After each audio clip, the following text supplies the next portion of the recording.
Hello, you're welcome to this lesson. In this video, we are going to solve this question I have on the screen.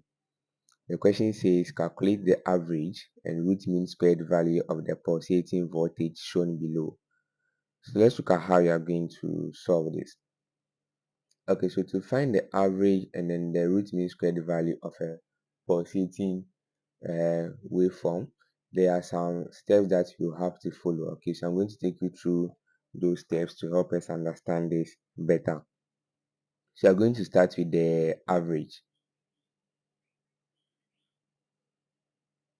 Okay, so let's look at how you're going to find the average for this waveform. So I'm going to give you the general steps involved in finding the average value of a waveform.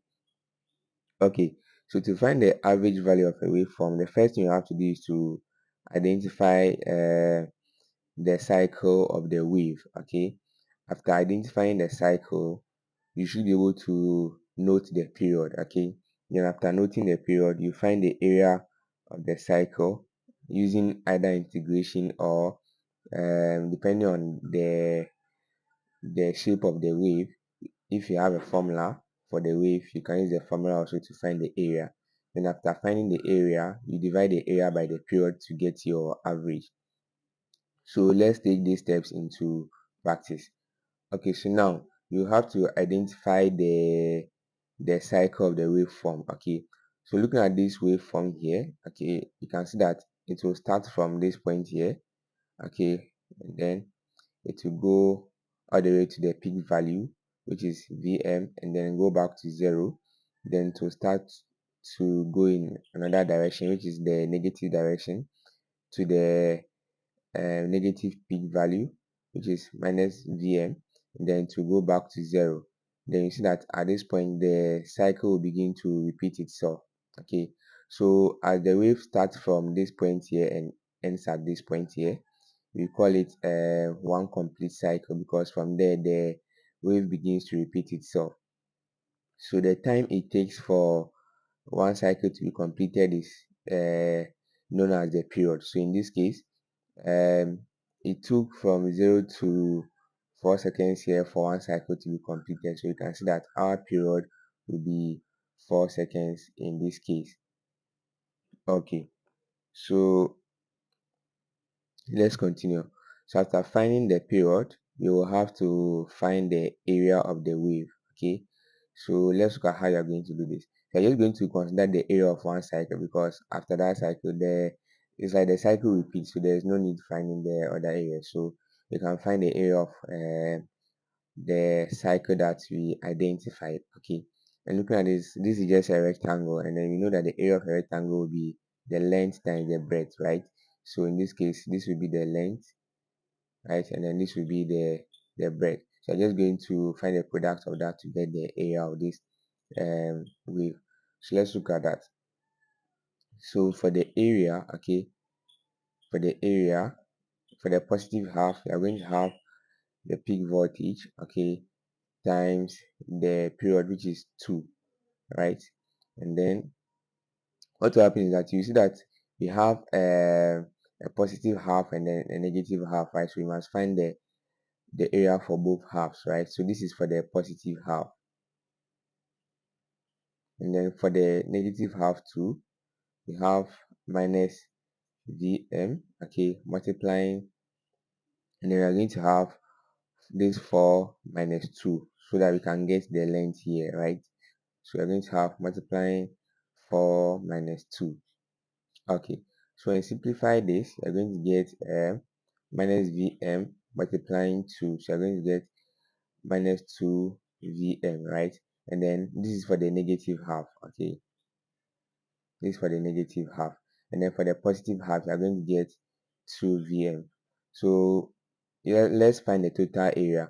So for the total area, we are going to sum up the areas from both halves of the cycle. Okay, so we're going to have 2 Vm, okay, plus minus 2 Vm, right?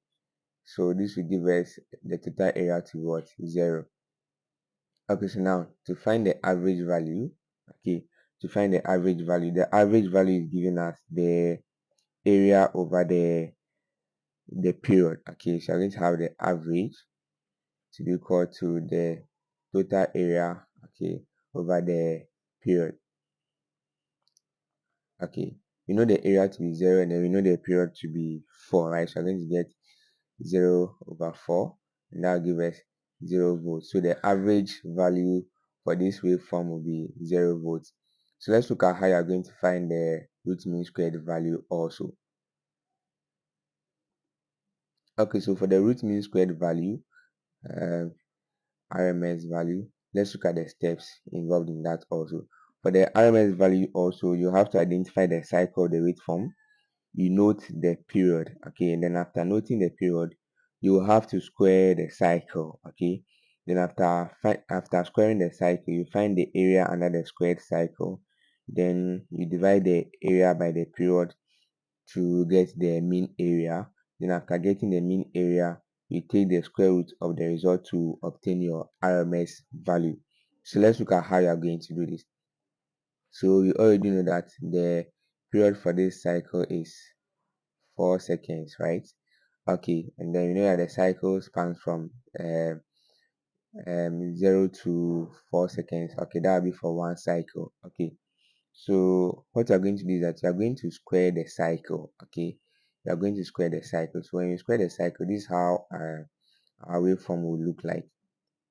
It looks like this because when you square the cycle, you are now going to get the peak voltage to be squared, right? That's why we have Vm squared here. Okay, so when that happens, you see that if you square this minus Vm here, okay, it is going to be positive Vm, right? So this minus here, after squaring it, you're going to get positive Vm squared, right? So what will happen is that you're not going to have a negative half again, because if you square this minus Vm here, you're going to get a positive value. So at the end, what you're going to have is that all the negative side, okay, of the wave will become positive. So you're going to have this graph here. Okay, this is what you are going to have. So you see that you have the starting point here, and then at this point it was supposed to become negative, but because you have squared it, it's going to become positive. So it will continue this way, and this will be one cycle, right? So you see that I've indicated the halves that were positive in this solid line, and then the parts that were negative have been indicated with the dashed lines, but in this case, because they are squared, they become positive. So this is how the wave will look like. So now what you have to do is to find the area under this squared uh, wave. Okay, so let's look at that. So just like we did previously, we're going to have the area to be the length and the width, right? And then we know the length to be 2, okay, and then the width will be Vm squared, right? So let's take note of this. Okay, so for the first half, okay, we are finding the area. So for the first half, you are going to have 2 multiplying Vm squared, right, which is for this half. Then for this half also, we're going to have plus, okay, Vm squared, okay, multiplying 4 minus 2, right? So then you're going to have 2Vm squared plus 2Vm squared, right? And then this will give us a value of 4Vm squared. So this will be the area. Then from here, we are going to find the mean area, okay? So you find the mean area. Okay, so this will be the area of the square cycle divided by the period. So that will be 4Vm squared divided by the period. So what will happen is that this 4 will cancel out this. You're going to get the mean area to be Vm squared. Then after that, you will take the square root of the mean area, okay? And then that will give us the RMS value. So the RMS value will be the square root of Vm squared, and then that's going to give us Vm. So for this waveform here, the RMS value will be the same as the peak value.